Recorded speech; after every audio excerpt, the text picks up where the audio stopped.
So with restaurants, this is just me learning from you over the years. There's 2 or 3 things that really help those margins, right? So they're something like an appetizer, something like a dessert, which are usually cheap things that can be a decent price.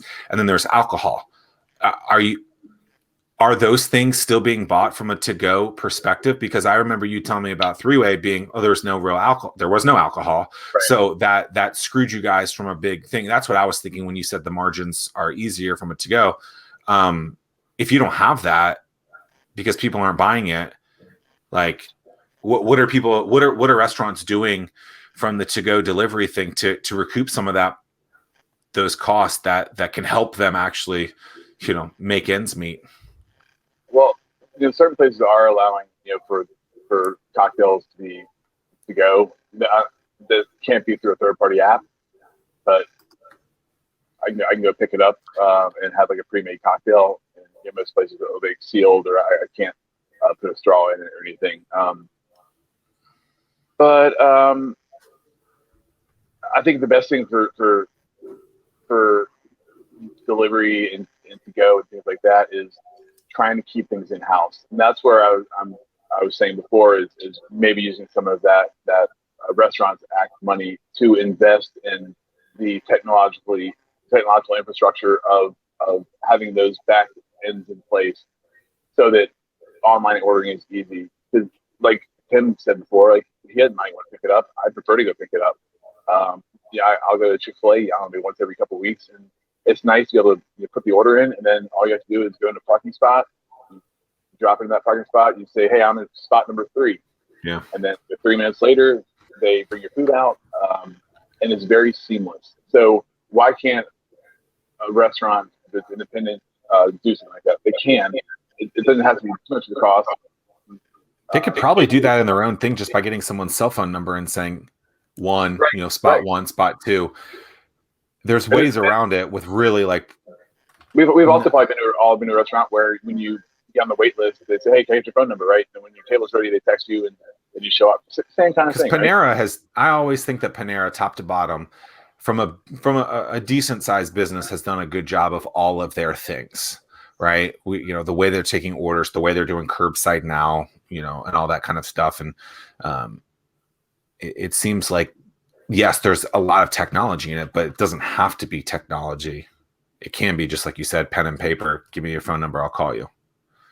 Yeah. Well, technology can't drive the business, but it can definitely kind of help move things forward. You have to obviously have the right strategy in place, but the technology is not going to go anywhere. And I think the restaurant industry, a lot of operators, maybe they're old school, maybe we're just like old dogs, can't teach them new tricks, but are reluctant to. I mean, I worked for a guy literally in Atlanta who we had like a Aloha POS system, so one of the better POS systems back 10 years, 15 years ago. But then he also had a cash register, and we used the POS system to punch in orders just for inventory tracking, not to actually cash people out. So we had to use the cash register manual thing to punch people out. We had to do the old school credit card thing. It's like, this makes no sense. And you see that a lot with operators all over the country is reluctant to adopt these new technologies. Like I said before, kind of when we started, the whole COVID thing pushed things that were happening just a lot faster, maybe 5 years ahead of speed than they were kind of going before. So if you can get on there now, there's a new opportunity to kind of rebrand yourself in a way as things open back up. Yeah, I don't know if it's location specific to us, but it's when I drive down the street on Victory Boulevard in York County, Newport News area, it's amazing. On one side of the street, you have Chick-fil-A, and the line is forever long. Yeah. And on the other side of the street is Texas Roadhouse. People are lined up before the place even opens just to get their spot. I don't know what they do. I haven't been there in years, but it's amazing. It seems like the restaurants that have it right just continue to kill it. Chick-fil-A has for a long time, but what's Texas Roadhouse doing? Chick-fil-A has a third row of cars now at the newest one by my house. Oh, wow. It's crazy. So, yeah, Tim, I actually have done a little bit of work with Texas Roadhouse here with like the partners here in Virginia. They're a really well-run organization. And you look a couple of years ago when Logan's and some of the other kind of steakhouse groups were falling apart, their actual stock price was going up. Really well run. They give a lot of ownership to the local operators. I think it's one of the things that really helps. They empower their employees a lot with the different systems they have. But Tim, so why it's crazy to think about. Like literally, I'll drive by Chick-fil-A like in a little bit. Why would somebody be willing to?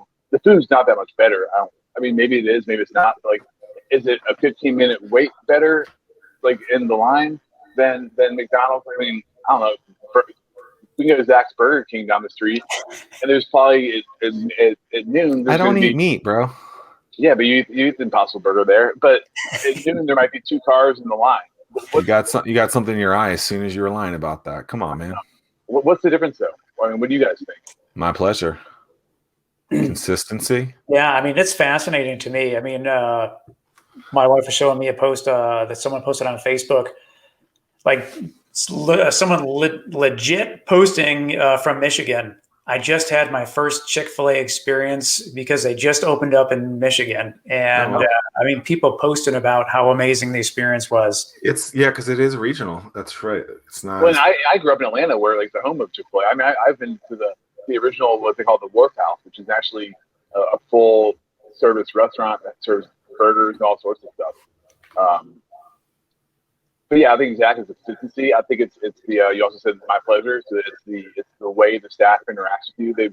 They make you feel welcome. I'll have my dog in the back, and they'll want to pet her or say cute things to her. Like you feel like they care because they actually do care. Those things you can't really cover up. Because we've all been to McDonald's too. I think exactly we've talked about it before, where you go to McDonald's and they say, "Well, my pleasure," right? They're taking those things from. Well, even now, you walk into McDonald's, there's someone standing behind the counter and they point to the kiosk to do the self-checkout. It's like, come on now. I mean, that's bottom of the barrel experience there. And Chick-fil-A is trying to manage that interaction from the time you get there, right? Once you get, I mean, it gets harder and harder as your line gets longer. Maybe you add like 3 or 4 or 5 more lanes, like Zack was saying. But from the time you get in the drive-through line, if you're at McDonald's or Burger King or wherever else, until you get to where you order the food, which is halfway around the building, you're just kind of sitting there. Well, some of this might just say, screw it, this is ridiculous. Right. But Chick-fil-A, right, you're right there at the side of the building, and they're there with the kiosk. You go ahead and pay for it, so you can't get out. But they're pleasant throughout the whole experience, and it goes by fast.